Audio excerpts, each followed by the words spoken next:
Hey everyone, and welcome to this breakdown for the Clone Wars Season 7, Episode 5. This is the one we've all been waiting for, guys. This is the one where Ahsoka finally returns to the show and we get to see what her story is and her whole journey after she left the Jedi Temple. So just a super quick recap as to what happened to Ahsoka if you don't know.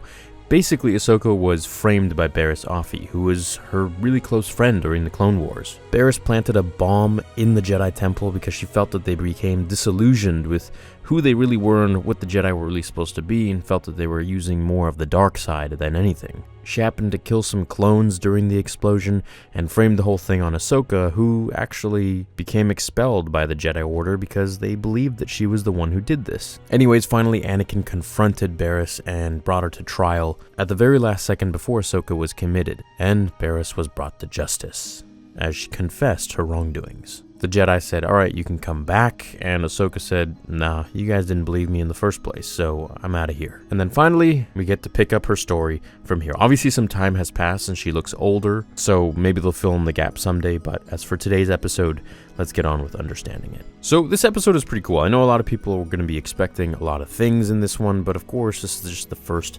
introduction to Ahsoka returning, so we have to remember that things are going to start a little bit slow. Even for myself, I wanted some extra action in there, but really we got some more of a breakdown of where Ahsoka's head is really at this moment. So basically she goes on her speeder bike, and by the way, the visuals and graphics are absolutely amazing.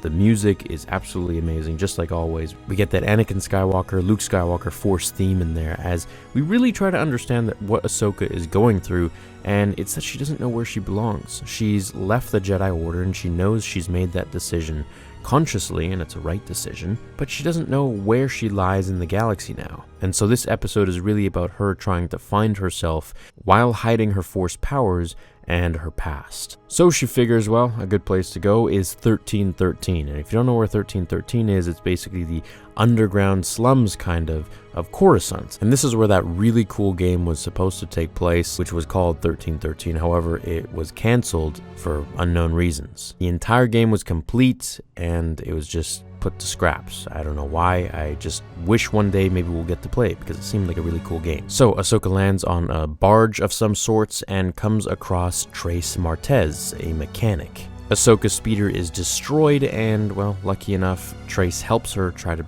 fix it. Now, while they do this, Ahsoka has some dialogue with her and tells her about her past a little bit, but doesn't really reveal too much, just that she doesn't really know what to do and maybe she's making a mistake by even being here. Until this thug guy named Pintu and his bodyguards come along and they try to get some money from Trace. Well, actually, they try to get some money from her sister, Rafa Martez, but Rafa's not there. So they bully her around until Ahsoka steps in and beats the crap out of all of them. Then they meet up with Rafa, Trace's sister, who is kind of more of a scoundrel than Trace is. I mean, they're both mechanics, but Rafa's really the one who's just kind of doing anything for some good money. And one of the jobs she has right now when we meet her is making these demolition droids for a Twi'lek. And these are actually Type 2 load lifters. They're repurposed demolition droids prone to violence. Now, during the Clone Wars, clone commanders would actually send these demolition droids in to salvage any scraps of machinery from destroyed Republic gunships or other things that the Separatists would destroy. So the idea here is that Rafa is supposed to sell these to the Twi'lek, and of course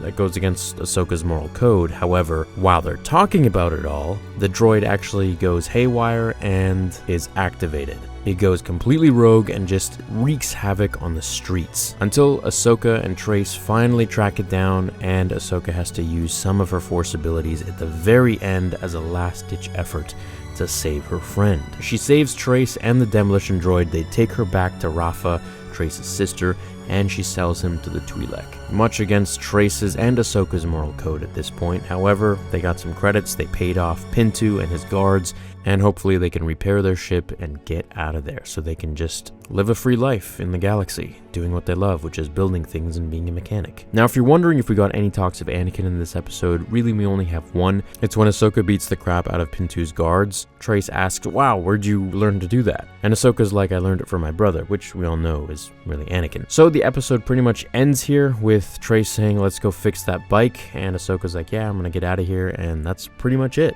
It really shows you the struggle that Ahsoka's going through in this episode. It shows you that she's really not sure where she fits in, and she's just trying to figure that all out. She's left the Jedi Order, and she has all this force power and force ability and all this training, but she just feels like she belongs to something greater, and being in the slums of 1313 or even somewhere topside on Coruscant isn't really for her. Now, obviously, as we've seen in the trailers, she does connect back with Rex and ends up fighting Darth Maul, and we do know that she does talk with Anakin again, so really seeing her journey to get there is going to be interesting. Now, I know a lot of people would have liked to have seen that in this episode, but this really helps build the story to get there and show us her character arc as a whole, that she's unsure of who she is, and then finally she becomes a very confident and self-aware Ahsoka that we all know and love her to be. Well, I hope you enjoyed this quick little breakdown. I wish there was more to this one, but there really isn't, so I don't want to drag it on. Hope you have an awesome rest of your day. Throw a like on this if you enjoyed it, and I'll see you in the next video. Until then, remember, the Force will be with you, always. Now, fulfill